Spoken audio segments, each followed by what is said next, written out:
क्या सच में भगवान भोलेनाथ को चढ़ाया गया दूध बर्बादी है, या फिर हम और आप अपनी परंपराओं को बिना समझे ही फैसला सुना देते हैं? देखिए, हर सावन, हर महाशिवरात्रि पर यह सवाल बार बार उठता है। सोशल मीडिया से लेकर कई घरों में बहस छिड़ जाती है। हर साल वही तस्वीरें घूमती हैं, शिवलिंग पर गिरता सफेद दूध की धारा और उसके साथ वो सवाल जहां लोग कहते हैं कि भाई साहब, शिवलिंग पर दूध चढ़ाने से अच्छा है गरीब को बांट दो, किसी का पेट भर जाएगा। गैर धर्मों के लोग ये सवाल उठाते हैं, समझ में आता है, लेकिन हमारी भी नई पीढ़ी में जो नए बच्चे हैं, जिनजी, उनके दिमाग में भी डाल दिया गया है कि ये अंधविश्वास है, बर्बादी है, इससे अच्छा किसी गरीब का पेट पाल दे। और क्योंकि ये सुनने में भी इंसानियत भरा और नेक ख्याल लगता है, इसलिए आज की पीढ़ी में जो हिंदू बच्चे, सनातनी बच्चे हैं, वो इस पर यकीन भी करने लगे हैं। लेकिन सवाल यहां यह होना चाहिए कि क्या बहस दूध की है? बहस इस बात की है कि क्या हम श्रद्धा और जिम्मेदारी को एक साथ जी सकते हैं? अगर आस्था बर्बादी है तो हमें तय करना होगा कि उसकी कीमत क्या है, और ये कौन तय करेगा? क्योंकि हम अपनी रोजमर्रा की कई बर्बादियों पर सवाल नहीं उठाते, लेकिन भगवान के प्रति जो करते हैं उस पे हमें दुनिया याद दिला देती है कि भाई साहब ये बर्बादी है। इसलिए हमें लगा कि आज तर्कों के साथ इस विषय को उठाते हैं। ये विषय बहुत महत्वपूर्ण है, इसलिए हमारी आप लोगों से गुजारिश है कि अपने बाल बच्चों को सुनाइएगा।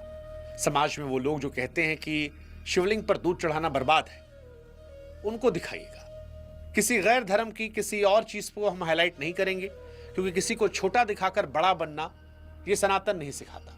हम आपको तर्कों के साथ तथ्य देंगे। तो सबसे पहले क्यों दूध चढ़ाया जाता है, उसके लिए आपको समुद्र मंथन की कथा समझना पड़ेगा। क्योंकि जब हम किसी परंपरा पर सवाल उठाते हैं तो हमें उसके मूल को टटोलना चाहिए। इतिहास और ग्रंथों में समुद्र मंथन एक बहुत बड़ी कहानी मिलती है। जब सृष्टि को बचाने के लिए महादेव ने हलाहल जैसा भयानक जहर पिया था, तो उनका पूरा शरीर आग की तरह तपने लगा था। जहर की उस जलन को शांत करने के लिए देवताओं और ऋषियों ने उन पर जल और दूध की शीतल धार चढ़ाई थी।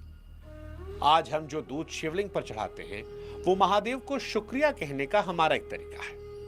ये केवल एक रिवाज नहीं, उस रक्षक के प्रति हमारा गहरा सम्मान भी है। लेकिन यहां पर एक और गहरी समझ छिपी है, जिसे कुछ आध्यात्मिक विचारक भी बताते हैं।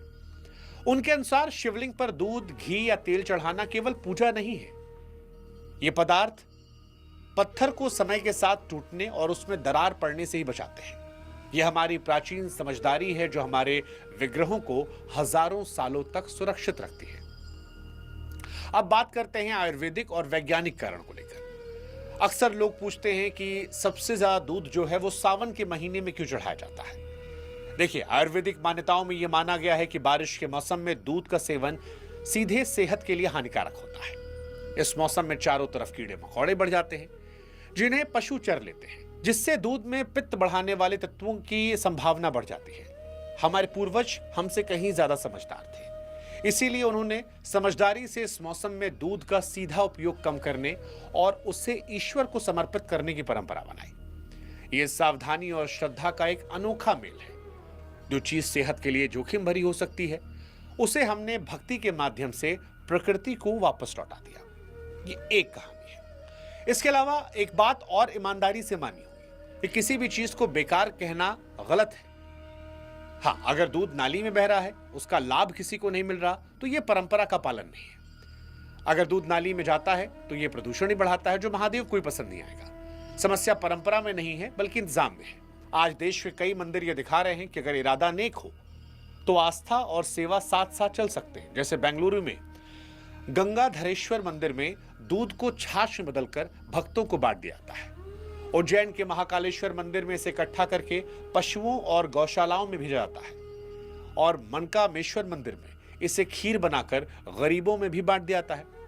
ये उदाहरण साबित करते हैं कि हमें अपनी जड़ों को छोड़ने की नहीं, बल्कि व्यवस्था को आधुनिक और जिम्मेदार बनाने की जरूरत है। मुझे अभी भी अपने बचपन की कहानी याद है कि दादी हर सोमवार को मंदिर जाती थी, छोटा लोटा दूध लेकर, लेकिन सारा दूध शिवलिंग पर नहीं चढ़ाती थी। शिवलिंग पर चढ़ाया, और अगर कोई बाहर बैठा दिख गया तो उस थोड़ा बच्चे को दे दिया।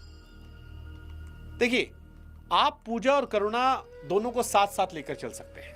जहां गहरी आस्था और सामाजिक जिम्मेदारी साथ चलती है, वहीं सच्ची पूजा और एक अच्छे समाज का जन्म होता है। अब एक सवाल व्यक्तिगत पसंद पर भी है, आस्था पर सवाल उठाना। भारत जैसे समाज में दूध हमेशा से संपन्नता का प्रतीक रहा है। हर इंसान अपनी मेहनत की कमाई का एक हिस्सा अपनी पसंद और खुशी पर खर्च करता है और उसे ये करने का पूरा हक भी है। जब कोई अपनी खुशी के लिए महंगी कार खरीदता है, छुट्टियों पर लाखों रुपए खर्च करता है, कहीं पार्टी करता है, तब उसे उसकी पसंद कहा जाता है और कोई सवाल नहीं पूछता। इसी तरह अगर कोई भक्त अपनी मानसिक शांति के लिए महादेव को दूध चढ़ा रहा है तो वो किसी का हक नहीं छीन रहा, वो अपनी आस्था को जी रहा है। एक मजबूत समाज वही जो अपनी जरूरतों को पूरा करे और जड़ों को भी ना छोड़े। ऐसे में उसकी आस्था पर सवाल उठाना ये भी तो अच्छी बात नहीं है। हम और आप बर्थडेज में कितने पैसे उड़ाते हैं, गाड़ी को इंजन ऑन करके छोड़ देते हैं। तो अगर कोई भक्त ये कर रहा है तो आपको भी सवाल उठाने का हक नहीं है। देखिए, जरूरी है गौरवशाली परंपराओं को तर्कों के साथ समझना। शायद हमें नई पीढ़ी से संवाद करना होगा कि श्रद्धा कोई पिछड़ापन नहीं है, ये मन को शांत रखने और असीम शक्ति से जुड़ने का तरीका है। जिसे लोग बर्बादी कहते हैं वो असल में हमारी संस्कृति को जिंदा रखने का तरीका है। बस हमें इसे सस्टेनेबिलिटी के साथ जोड़ना होगा ताकि आस्था बनी रहे और प्रकृति का पोषण भी हो। परंपराएं तब तक जीवित रहती हैं जब वो समय के साथ जिम्मेदारियों से जुड़ती हैं। देखिए, महादेव और उनके भक्तों के बीच का रिश्ता किसी गणित पर नहीं टिका है, ये दिल का मामला है। जब एक भक्त शिवलिंग पर दूध की ठंडी धार छोड़ता है तो वो अपना सारा तनाव और विश्वास महादेव के चरणों में रख देता है। ये समर्पण उसे जो हिम्मत देता है उसकी कोई कीमत नहीं लगाई जा सकती। भक्तों को कभी भी तराजू में तौला नहीं जा सकता, लेकिन सच्ची भक्ति हमें करुणा भी सिखाती है। सवाल दूध का नहीं, सवाल यह है क्या हम अपनी आस्था को करुणा के साथ जी पा रहे हैं। जहां गहरी आस्था और जिम्मेदारी साथ चले वहीं सभ्यताएं टिकती हैं। महादेव हर उस दिल में बसते हैं जहां प्रेम है। हमारी श्रद्धा हमारी अपनी है और हमें इस पर गर्व होना चाहिए।